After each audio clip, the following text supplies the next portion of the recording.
Kepada saya bahwa 17 Ramadan 1442 Hijriah ini adalah bertepatan dengan milad atau maulid kelahiran Zikrullah Jalan Lurus. Jadi Jalan Lurus itu lahir tahun 97 dan sekarang sudah 2021, berarti sudah 24 tahun ya, Masya Allah. Iya, semoga warisan dari ayahanda Amir Hasan almarhum ini tetap terpelihara. Amin ya. Allah Subhanahu wa Ta'ala tetap berikan kepada kita keistiqomahan untuk melanjutkan perjuangan ini. Hadirin rahimakumullah, kalau berbicara tentang nuzulul Quran, diturunkannya Al-Quran. Jadi kalau ditanya kapan si Al-Quran itu turun, maka Allah jawab di dalam Al-Quran, dikatakan syahrul Ramadan alladzi unzila fihi Al-Quran, bahwa bulan Ramadan adalah bulan di mana Allah mewahyukan pertama kali Al-Quran kepada Rasulullah Muhammad.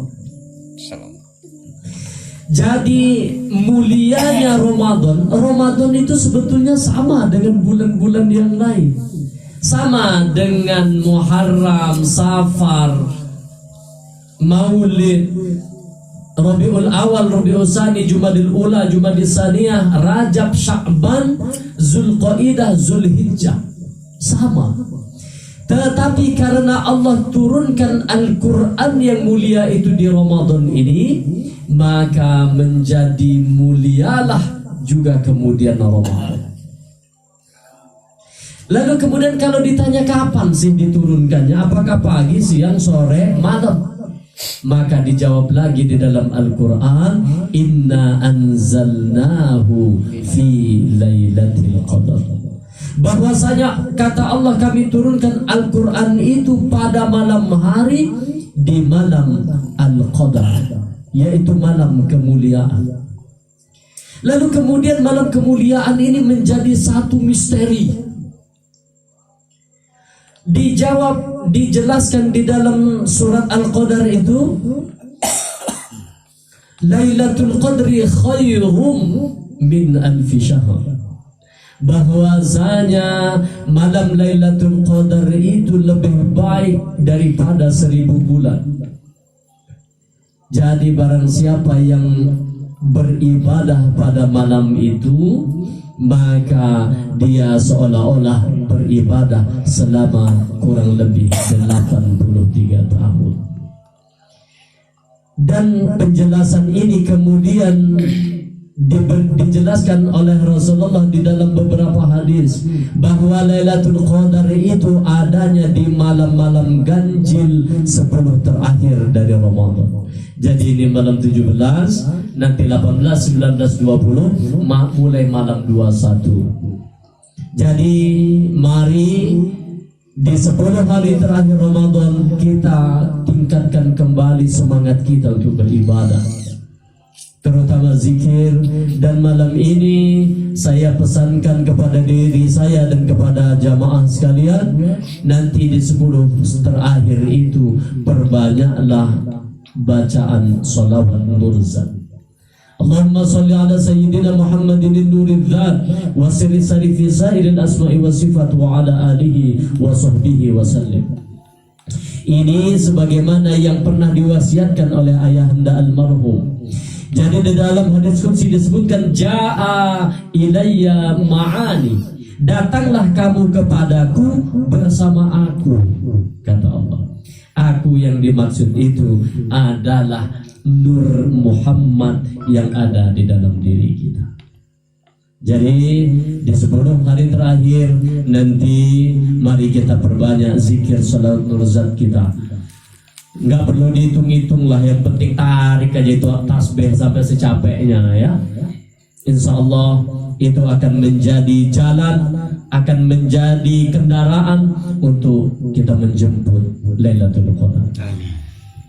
Hadirin rahimakumullah, Kemudian saya ingin sedikit sampaikan tentang surat yang pertama kali Allah wahyukan kepada Rasulullah Muhammad. Di dalam surat Al-Alaq ayat 1-5, Allah Subhanahu wa taala firmankan, dan ini menjadi wahyu yang pertama kali diturunkan kepada baginda Muhammad. Allah berfirman, Iqra, bacalah, pahami, hayati, cermati. Lalu kemudian apa yang harus dibaca? Ketika Jibril menyampaikan wahyu ini kepada Muhammad, Iqra ya Muhammad. Pada saat itu baginda Muhammad Rasulullah kita menjawab, Ma ana biqra. Saya nggak bisa baca, kata Rasul. Lagian apa yang saya harus baca? Sampai berulang 3 kali Jibril mengatakan kepada Rasul, maka di kali keempat kemudian dilanjutkanlah Bismi rabbikal ladzi khalaq. Kita akan mencoba melihat apa makna secara hakikat tentang ayat ini. Iqra, bacalah bismi rabbika, atas nama Tuhanmu. Jadi lakukanlah segala sesuatu itu, jalanilah kehidupanmu, laksanakan aktivitasmu, segala apa yang kau kerjakan bismi rabbika, dengan nama Tuhanmu. Maka berkaitan dengan ini Rasulullah menjelaskan, kullu amalin la yubda'u bi bismillahirrahmanirrahim fahuwa aqta. Semua amalan yang tidak dimulai, yang tidak diawali dengan bismillahirrahmanirrahim, maka tidak diterimalah amalan itu. Jadi semuanya harus kita awali, kita mulai dengan mengatasnamakan Allah. Maka di ayat ini Allah mengenalkan dirinya atas nama Tuhanmu. Lalu kemudian Tuhan yang mana? Bismi rabbika alladzi khalaq. Tuhanmu yang sudah menciptakan. Maka disinilah mula pertama kali tauhid dikenalkan kepada baginda Muhammad, yang pada hakikatnya dikenalkan kepada kita. Kita harus mengenal siapa Allah, zat yang kita sembah itu. Bismi rabbikal ladzi khalaq. Lalu bagaimana cara kita mengenal dia? Sementara dia laisa kamitslihi syai'un, dia yang qiyamuhu binafsihi, dia yang mukhalafatu lil hawadis. Bagaimana cara mengenalnya? Maka dilanjutkan, khalaqal insana min alaq. Untuk mengenal siapa Allah, kenalilah siapa dirimu. Khalaqal insan, dia yang sudah menciptakan kita manusia ini dari segumpal darah. Maka kemudian muncullah teori man arafa nafsahu faqad arafa rabbahu. Yang kenal siapa dirinya, maka dia akan mengenal siapa Tuhannya. Jadi kalau kita mau menggapai Allah tidak akan mungkin. Karena bagaimanapun dia adalah zat yang maha gaib, dia zat yang maha kuasa, dia zat yang wajibul wujud, zat mutlak, yang tunggal, yang tiada beranak dan diperanakkan. Tetapi kunci untuk mengenal dia, Allah titipkan di jasad kita yang lemah ini. Ketika proses kejadian kita manusia di perut ibu kita sudah sempurna, maka Allah kemudian berfirman, wa nafakhtu fihi min ruhi. Aku hembuskanlah ruhku ke dalam jasad yang lemah itu, kata Allah. Maka itulah yang menjadi kunci untuk kita sampai kepada dia, adalah ruh yang Allah hembuskan di dalam jasad kita. Yang ini tidak dimiliki oleh makhluk yang lain. Yang ini hanya dimiliki oleh makhluk yang bernama manusia. Yang itulah yang dimaksud dengan Nur Muhammad. Maka kepada saudara-saudaraku semuanya, sesungguhnya perjalanan rohani kita ini sangat sederhana.